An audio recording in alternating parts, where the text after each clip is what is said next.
Assalamualaikum warahmatullahi wabarakatuh. Masih kembali lagi dengan saya, Melinda Yolanda Fitri, yang merupakan perwakilan dari mahasiswa Sistem Informasi Universitas Internasional Semen Indonesia. Pada kesempatan kali ini, saya akan memberikan argumen berdasarkan dari apa yang sudah saya amati. Dan sesi kali ini diperuntukkan untuk memenuhi seleksi mahasiswa berprestasi UISI tahun 2021. Statement menarik yang akan saya angkat adalah berkaitan dengan topik peraturan daerah mengenai sanksi kepada mereka yang menolak untuk divaksin. Tujuan dari adanya statement ini adalah untuk menetapkan pemberlakuan sanksi kepada masyarakat yang enggan divaksin, sehingga pemerintah daerah berharap ke depannya masyarakat dapat divaksin secara keseluruhan. Seperti itu. Menurut saya, dengan kebijakan yang seperti ini, saya merasa kontra.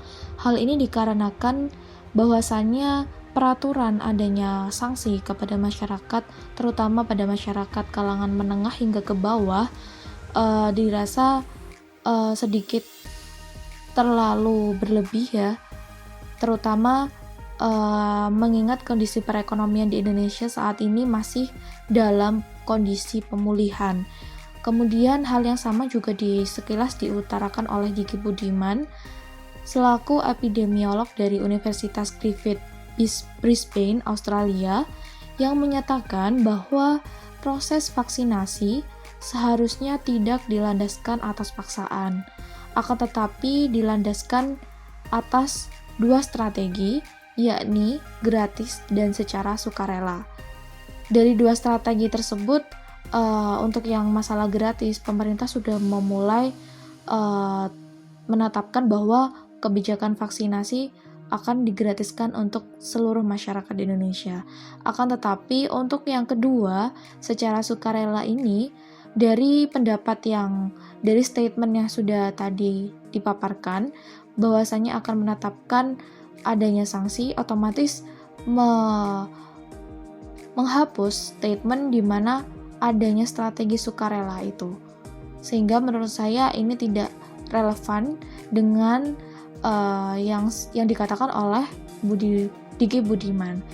Jadi menurut saya pemerintah daerah ketika ingin mengambil langkah dengan melakukan pemberian sanksi terhadap masyarakat yang menolak adalah bukan solusi yang tepat untuk diwujudkan, apalagi untuk mewujudkan tujuan dari vaksinasi tersebut. Di sini saya akan membahas kenapa saya kontra terhadap pendapat tersebut. Dari beberapa literatur yang sudah saya pelajari dan sudah saya baca adalah yang pertama, kondisi perekonomian Indonesia masih dalam tahap pemulihan. Dikutip dari kompasiana.com, memang sebesar 57% masyarakat Indonesia sudah mengatakan bahwa mereka sudah puas dengan adanya kebijakan pemerintah yang memang dapat meregulasi dan mengatasi adanya krisis ekonomi. Seperti itu. Akan tetapi ada juga sebesar 39% masyarakat menyatakan tidak puas atau beranggapan dengan negatif atau memiliki anggapan negatif yang diarahkan kepada pemerintah seperti itu. Sehingga dari sini kita dapat menurut saya kita dapat menggarisbawahi bahwasannya memang kondisi perekonomian di Indonesia sudah mengalami peningkatan daripada tahun yang sebelumnya. Akan tetapi di sini masih dalam tahap pemulihan. Bukan 100% perekonomian di Indonesia sudah pulih seperti itu. Jadi menurut saya ketika nanti ditambahkan kebijakan sanksi ketika untuk masyarakat Indonesia tidak mau untuk melakukan vaksinasi, itu tentu akan membuat masyarakat Indonesia kembali meregulasi kebutuhan-kebutuhan yang sudah masyarakat Indonesia sendiri penuhi ya, sehingga dari regulasi tersebut akan menampilkan fakta-fakta baru kondisi perekonomian di Indonesia seperti itu. Untuk yang kedua, di sini saya mengangkat tentang undang-undang karena memang dengan adanya pemaksaan dan kebijakan sanksi, tentu mereka merasa dipaksa, mereka harus divaksin pada saat itu juga.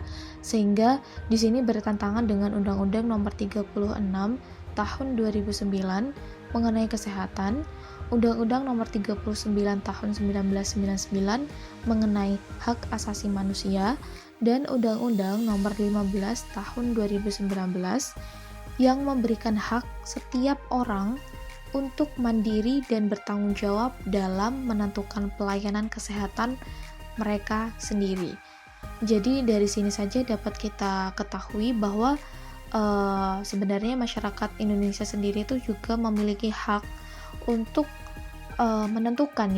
menentukan apa yang memang mereka layak terima dan memang apa yang diinginkan oleh mereka, baik itu dalam hak yang sosial maupun hukum maupun kesehatan. Sehingga dalam hal ini juga saya setuju lagi dengan pendapat Diki Budiman bahwasannya tidak hanya menerapkan secara gratis saja, tetapi juga menerapkan mengenai sikap sukarela tadi. Tidak ada paksaan dan tidak ada ketentuan yang akan mengakibatkan masyarakat Indonesia itu mengarah ke dalam paksaan atau sikap yang terpaksa seperti itu.